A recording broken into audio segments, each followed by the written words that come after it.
Pada suatu hari menjelang waktu sembayang, yaitu pukul 3 petang, naiklah Petrus dan Yohanes ke bait Allah. Di situ ada seorang laki-laki yang lumpuh sejak lahirnya sehingga ia harus diusung. Tiap-tiap hari orang itu diletakkan dekat pintu gerbang bait Allah yang bernama Gerbang Indah untuk meminta sedekah kepada orang yang masuk ke dalam bait Allah. Ketika orang itu melihat bahwa Petrus dan Yohanes hendak masuk ke bait Allah, ia meminta sedekah. Mereka menatap dia dan Petrus berkata, "Lihatlah kepada kami." Lalu orang itu menatap mereka dengan harapan akan mendapat sesuatu dari mereka. Tetapi Petrus berkata, "Emas dan perak tidak ada padaku. Tetapi apa yang kupunyai, kuberikan kepadamu. Demi nama Yesus Kristus, orang Nazaret itu, berjalanlah." Lalu ia memegang tangan kanan orang itu dan membantu dia berdiri. Seketika itu juga kuatlah kaki dan mata kaki orang itu.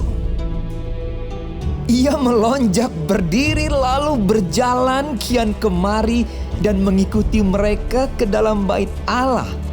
Berjalan dan melompat-lompat serta memuji Allah. Seluruh rakyat itu melihat dia berjalan sambil memuji Allah. Lalu mereka mengenal dia sebagai orang yang biasanya duduk meminta sedekah di gerbang indah bait Allah.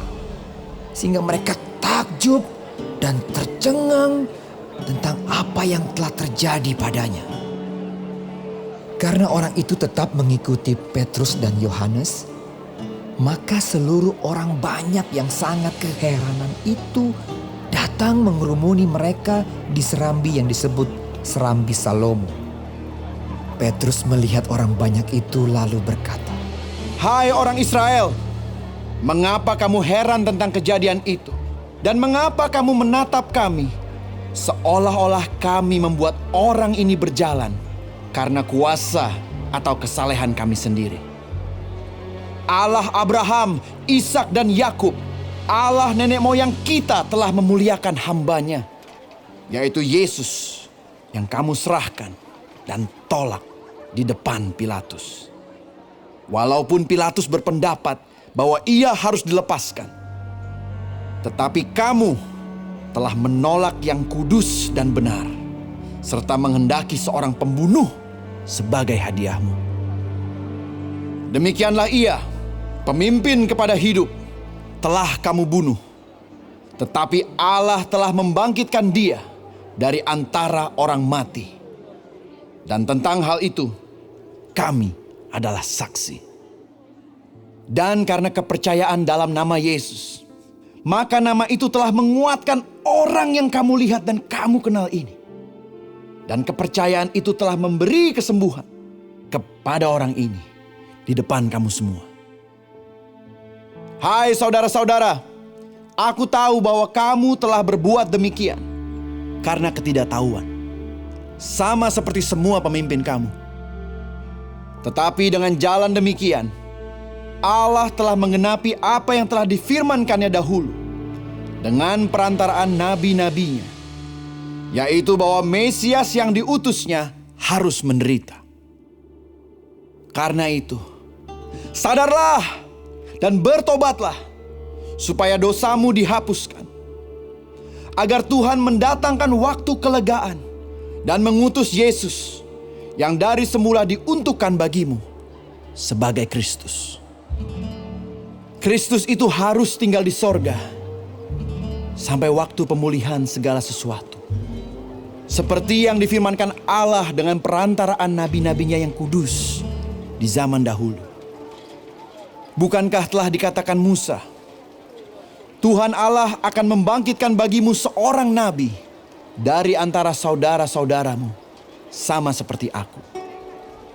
Dengarkanlah dia dalam segala sesuatu yang akan dikatakannya kepadamu. Dan akan terjadi bahwa semua orang yang tidak mendengarkan nabi itu akan dibasmi dari umat kita. Dan semua nabi yang pernah berbicara, mulai dari Samuel dan sesudah dia, telah bernubuat tentang zaman ini. Kamulah yang mewarisi nubuat-nubuat itu dan mendapat bagian dalam perjanjian yang telah diadakan Allah dengan nenek moyang kita ketika Ia berfirman kepada Abraham, oleh keturunanmu semua bangsa di muka bumi akan diberkati. Dan bagi kamulah pertama-tama Allah membangkitkan hambanya dan mengutusnya kepada kamu, supaya Ia memberkati kamu dengan memimpin kamu masing-masing kembali dari segala kejahatan.